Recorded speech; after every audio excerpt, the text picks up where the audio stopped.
Hanya dalam masa 4 tahun, pemilik gold bar 1 kilo emas ini sudah menikmati keuntungan sekitar RM400,000 atau sekitar 250%. Siapakah biasa membeli gold bar 1 kilo emas ini? Yang pertama, pemilik bisnes yang mahu menyimpan modal dalam bentuk aset yang kekal nilainya, tuan-puan.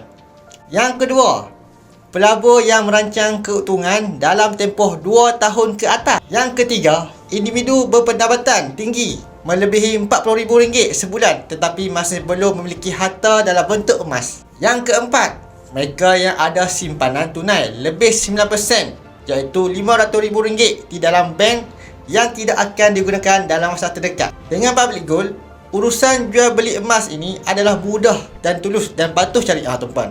Bagi yang berminat untuk menukarkan sebahagian simpanan wang fiat kepada emas 1 kilogram ini, tuan-puan boleh isi borang di bio saya, tuan-puan. Semoga bermanfaat.